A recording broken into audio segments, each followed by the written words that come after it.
பாடத்தை படிக்க வந்திருக்கும் உங்கள் அனைவரையும் அன்போடு வாழ்த்தி வரவேற்றுக் கொள்கிறேன். இந்த வாரம் நம்ம 10வது பாடத்தை பார்க்க போகிறோம். பாடத்தை பார்க்கறதுக்கு முன்னாடி ஒரு சிறிய ஜெபம் செய்வோம். அன்புள்ள பரமபிதாவே, இந்த நல்ல நாளை கொடுத்ததுக்காக நன்றி அப்பா. இந்த நேரத்தில் நாங்கள் உங்களுடைய வார்த்தைகளை ஆய்ந்து படிக்க போகிறோம். எங்களுக்காக நீங்கள் என்ன பாடத்தை வச்சுருக்கிறீங்களோ அதை நாங்கள் தெரிஞ்சுக்கொள்ளவும் அதன்படி எங்கள் வாழ்க்கையை நடத்தவும் உதவி செய்யுங்க. இது படிக்கும் போது எங்களுக்கு புரியாதவர்கள் புரிந்துக்கொள்ள உதவி செய்யுங்க. ஏசுவின் சீக்கிரம் ஜெயிலா பரமபிதாவே, ஆமீன். இந்த வார பாடத்தின் தலைப்பு இயேசுவுடன் கொண்டாடுதல். இந்த வார பாடத்துக்கான மைய வசனம் யோவான் 2வது அதிகாரம் 11வது வசனம். யோவான் 2:11. இவ்விதமாக இயேசு இந்த முதலாம் அற்புதத்தை கலிலேயாவில் உள்ள கானா ஊரிலே செய்து தம்முடைய மகிமையை வெளிப்படுத்தினார். அவருடைய சீஷர்கள் அவரிடத்தில் விசுவாசம் வைத்தார்கள். இயேசு அவருடைய பொது ஊழியத்தை ஆரம்பிக்கும் போது அவரோட முதல் அற்புதத்தை செய்யறாரு. ஆனா இந்த அற்புதம் அவருடைய விருப்பத்துக்கு எதிராக நடந்த மாதிரி தோணுது. இயேசு கானாவூர்ல நடந்த கல்யாணத்துக்கு அந்த குடும்பத்தோட நண்பரா அவரோட சீஷர்களோட அங்க போறாரு. இந்த ஒரு சூழ்நிலையில அங்க இருக்கவங்க கிட்ட அவருடைய வல்லமையை வெளிப்படுத்துன்ற ஒரு எண்ணம் அவர்கிட்ட இல்லைங்கிற மாதிரி தோணுது. ஆனா அவங்களுடைய அம்மா அந்த இடத்துல பரிமாற வேண்டிய திராட்சை ரசம் முடிஞ்சு போயிடுச்சுன்னு இவரு இதுக்காக ஏதாவது செய்ய முடியும் அப்படின்ற ஒரு கண்ணோக்கத்தோட இயேசுவா அணுகுறாங்க. இப்படி அணுகும் போது இவர் ஏதாச்சும் செய்ய முடியும் அப்படிங்கிற ஒரு எதிர்பார்ப்போட அணுகுறாங்க. இந்த பகுதியை நம்ம வாசிக்கும் போது அதற்கான காலம் இன்னும் வரல அப்படின்னு சொல்றத நம்ம பார்க்கிறோம். அது எதுக்காக வேணாலும் இருந்திருந்திருக்கலாம். ஆனா இயேசு அவருடைய அற்புதத்தை அந்த கானா ஒரு கல்யாணத்துல செய்யறாரு. அவருடைய வல்லமையினால இந்த கல்யாணம் ஒரு சந்தோஷமான கொண்டாட்டமா இருந்துச்சு. இந்த தண்ணியை திராட்சை ரசமா மாத்துற அற்புதம் இயேசுவுக்கும் அவருடைய சீஷர்களுக்கும் அவரை சுத்தி இருந்த எல்லாருக்கும் விசுவாசத்தை கட்டக்கூடிய ஒரு காரியமா நடந்தாலும் அது 2 முக்கியமான செய்திகளை நமக்கு தெரியப்படுத்துது. காரியம், இயேசு இப்படிப்பட்ட அற்புதத்தை அவருடைய ஊழியத்தின் காலத்துல மறுபடியும் செய்ய போறாரு. அதோட இப்படிப்பட்ட கொண்டாட்டம் நிறைந்த சூழ்நிலைகள்ல இயேசு மக்களோட இருக்க விரும்பினாரு. 2வதா, சாதாரணமான விஷயங்களை அசாதாரணமான விஷயங்களை மாற்றக்கூடிய வல்லமை இயேசு கிட்ட இருந்துச்சுன்னு இது வெளிப்படுத்துச்சு. அதாவது வெறும் தண்ணியை திராட்சை ரசமா மாத்துறது மட்டும் இல்ல, சாதாரண மனுஷர்களுடைய வாழ்க்கைய அற்புதமா மாத்துச்சு.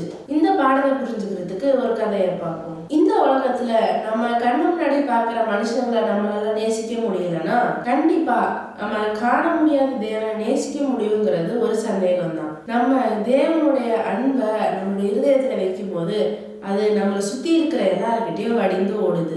ஒரு கிறிஸ்தவ எழுத்தாளர் காரி டென் பூம் அப்படிங்கிறவங்க அவங்களுடைய அம்மாவுடைய வாழ்க்கையில அவங்க கிட்ட இருந்த அன்பு எப்படி மற்றவங்க கிட்ட பிரதிபலிச்சிச்சுன்னு அவங்க சொல்றாங்க. மிஸ்ஸஸ் டென் பூம் அப்படிங்கிறவங்க ரொம்ப ஒரு அன்பான தாயார். அவங்க எல்லாருக்கும் எல்லா நேரத்திலையும் உதவி செய்யணும்னு ஆசைப்படுவாங்க.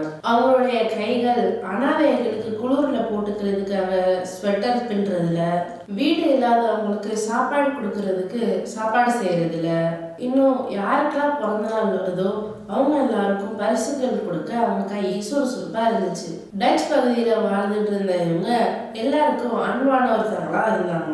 ஆனா எதிர்பாராத விதமா மிஸ்ஸஸ் டென் பூம் அவங்களுக்கு பக்கவாதம் ஏற்பட்டுருச்சு. அதுக்கப்புறம் அவங்களால 3 வார்த்தைகள் தான் சொல்ல முடிஞ்சது. ஆமா, இல்ல, 3வதா காரி, அதாவது அவங்களுடைய மகளுடைய பெயர். இந்த நேரத்துல இந்த தாயார் இதுவரைக்கும் செஞ்சிருந்த எல்லா விஷயங்களும் ஒரு முடிவுக்கு வந்த மாதிரி இருந்துச்சு. இப்படி இருக்க அவங்க மத்தவங்க கிட்ட தொடர்பு வச்சுக்கொள்ள ஒரு வழியை கண்டுபிடிக்கிறாங்க. ஒவ்வொரு நாள் காலையிலையும் காரி அவங்களோட அம்மாவை ஒரு ஜன்னல் ஓரமா உட்கார வைப்பாங்க. அதுக்கப்புறம் ஒரு 20 கேள்விகளை அவங்க தயார்படுத்துறாங்க. யாராவது விசேஷமானவங்களை மிஸ்ஸஸ் டென் பூம் பார்த்தா அவங்க காரி அப்படின்னு கூப்பிடுவாங்க.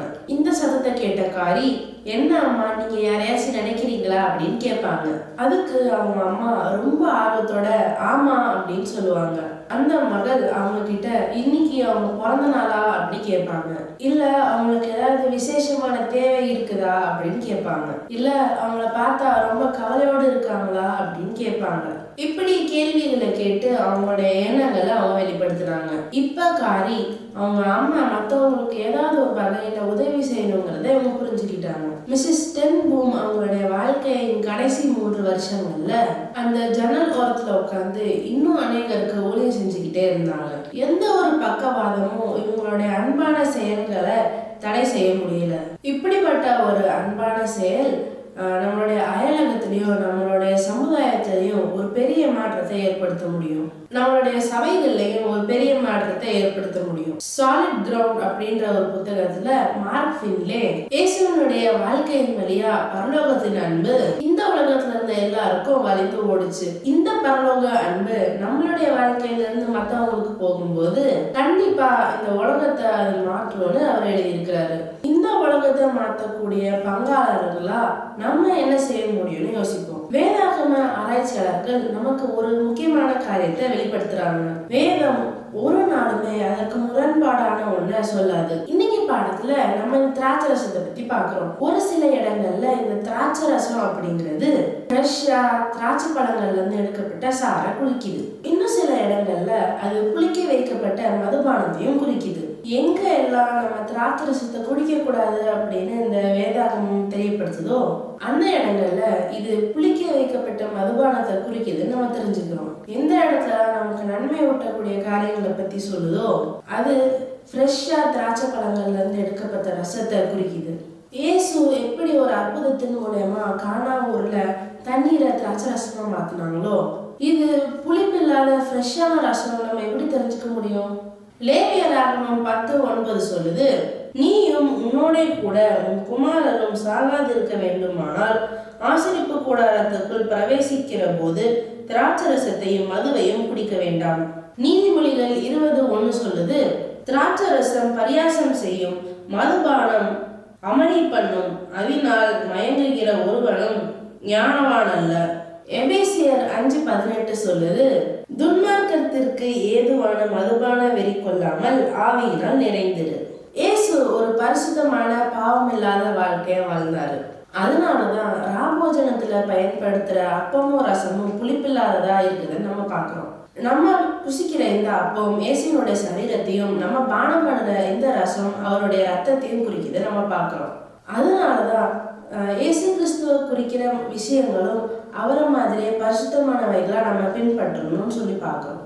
வாலிபர்கள் சுத்தமான நிறைவான பொழுதுபோக்கு காரியங்கள்ல ஈடுபடலாம். இயேசு கிறிஸ்து இந்த காலத்துல நம்மளோட இருந்தாங்கன்னா ஒரு நிறைவான உரையாடல், நல்ல ஒரு ஐக்கியம், இன்னும் சரீரத்துக்கும் மனதுக்கும் ஊட்டம் கொடுக்கக்கூடிய உணவு, ஒருவரோடு ஒருவர் அன்பை கட்டக்கூடிய பொது காரியங்கள்ல அவரும் ஈடுபட்டிருப்பாரு. இயேசு அவருடைய முதல் அற்புதத்தை கானா ஒரு கல்யாணத்துல செய்யறாரு. இயேசு இன்னும் அநேக சுகமளிக்கக்கூடிய அற்புதங்களை அவருடைய வல்லமையின் வெளிப்பாட்டா செய்யறாரு.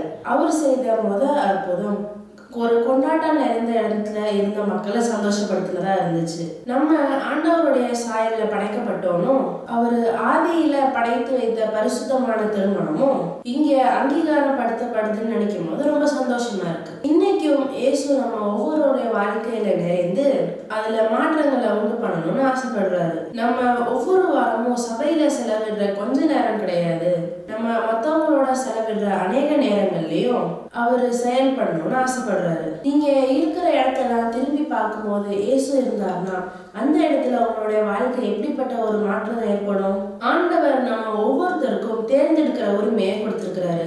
நம்மளுடைய நேரத்தையும் காலத்தையும் நம்ம எப்படி செலவிடுறோம்னு முடிவெடுக்கிறது நம்ம கையில இருக்கு. பிரசங்கி 11:9 சொல்லுது, வாலிபனே உன் இளமையில் சந்தோஷப்படு, உன் வாலிப நாட்களிலே உன் இருதயம் உன்னை பூரிப்பாக்கட்டும், உன் நெஞ்சின் வழிகளிலும் உன் கண்ணின் காட்சிகளிலும் நட.